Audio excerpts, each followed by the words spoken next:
Queridos amigos, en la misma colección de la que ya les hablé en otras ocasiones, colección Fundación López Quintás, acabamos de publicar un libro que es sobre el espíritu de Europa.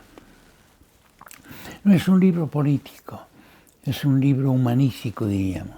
Es un libro que habla del espíritu que llevó a Europa a ser todo lo que fue. Cuando uno ve una obra de Miguel Ángel, oye una obra que sea de Beethoven o de Debussy, y uno dice, esto es Europa. Cuando uno ve todo el progreso científico, cuando oye uno hablar a Einstein, por ejemplo, de lo que es la ciencia y la relación de la ciencia con la religión cristiana, que le dio seguridad a los científicos de que el mundo está bien hecho, conforme a leyes que ellos van a investigar. Cuando uno ve todo esto, uno dice, eso es Europa. Yo recuerdo, si me permiten una experiencia, que cuando llegué siendo jovencillo a Europa, a Centro Europa, por primera vez, a mis 24 años, llegué a Colonia, por tren, Colonia, y allí enfrente a la estación del ferrocarril estaba la enorme catedral gótica, tan querida desde niño por las fotografías, y estaba como una gran dama enlutada, rodeada de ruinas por todas partes, las famosas iglesias románicas que eran joyas de la ciudad, estaban todas destruidas. Era todo realmente en el sentido más duro del vocablo apocalíptico, en el sentido bastante inexacto, pero para que se entienda, todo unas ruinas.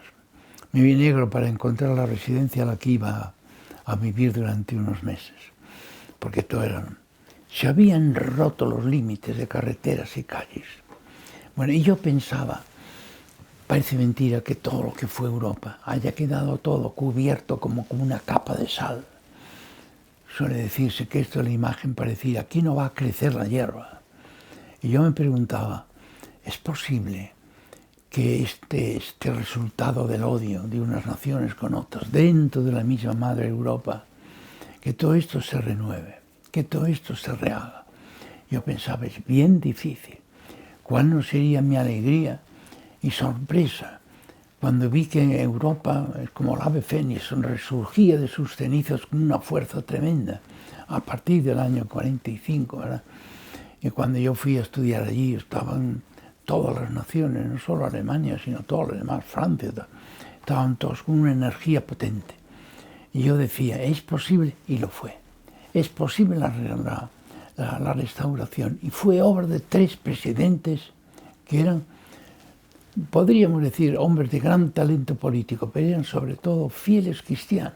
2 de ellos están en proceso de beatificación. Cristianos que se tomaban muy en serio el cristianismo y dijeron, el cristianismo lo puede todo, siempre que se lo tome en serio. Es decir, que tomemos el Evangelio al pie de la letra. Es decir, amaos unos a otros como yo os he amado. Yo he vivido luego en Alemania, por ejemplo, visitas de grupos alemanes, de jóvenes universitarios, ir a visitar a grupos de jóvenes, por ejemplo, de una ciudad belga que había sido arrasada por la Gestapo, ¿verdad? Y fueron allí, de una parroquia y de otra, llevando sus presentes. Yo pude vivir todo aquello muy de cerca. Y decían, esto es un milagro. Sí, señor, pero es que el cristianismo cuando se lo vive bien hace milagros, claro que sí. Bien, y se inició una ruta muy provechosa, muy prometedora, pero de repente todo aquello parece que ya se dejó. Todo aquello era una brújula, el espíritu cristiano era una brújula, porque Europa había venido de ahí. Siempre solía decirse que es Europa el resultado de la unión de Grecia, Roma y el cristianismo. Pues sí, en muy buena medida. Bueno, pero aquello era una brújula y nos estaba orientando ¿hacia qué? Hacia la unión de Europa, porque todos somos hermanos, tenemos una misma trayectoria. Pero toda aquella brújula parece que se rompió, parece que se consideró que era una cosa trasnochada. Y entonces, en vez de hablar de que hay que tender a la verdad, se hablaba de que habíamos entrado en la era de la posverdad. La verdad estaba como caducada, era otra. Estábamos ya en el pos. Pero no había que restaurar el humanismo auténticamente cristiano, no. Es que ya estábamos en la era del poshumanismo.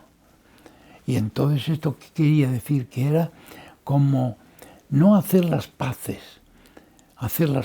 con la pobreza, etc. No, era hacer las paces con el caos. Y yo entonces dije, hay que volver atrás.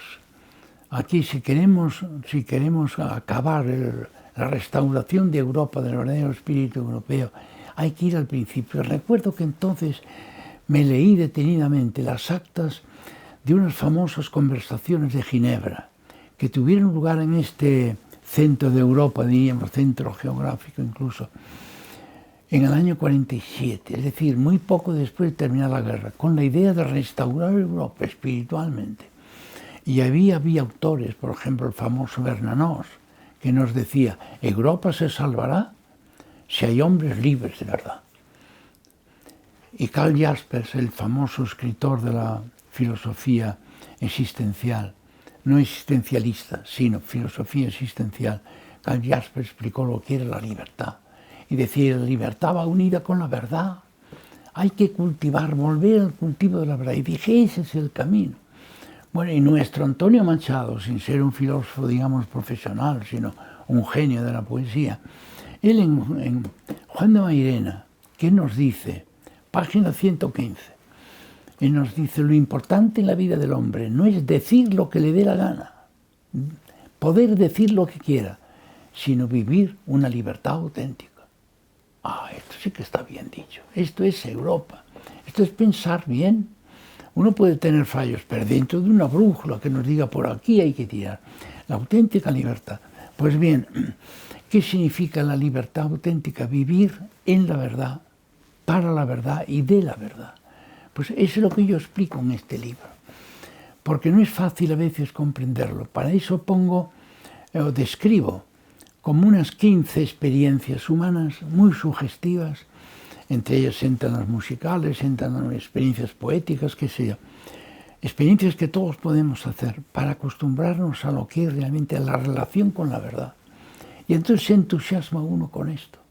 Y yo digo, qué lástima perder esta orientación, que es tan enormemente fructífera, tan enormemente fructífera. Yo tengo en casa una interpretación de todas la Pasión según San Mateo, según San Juan, la Misa Solemne, casi todas las cantatas, interpretadas por un coro y una orquesta japonesa. Fíjense, tan lejano en el espacio, incluso culturalmente. Una interpretación colosal. Todos ellos intérpretes desde el director, todos japoneses.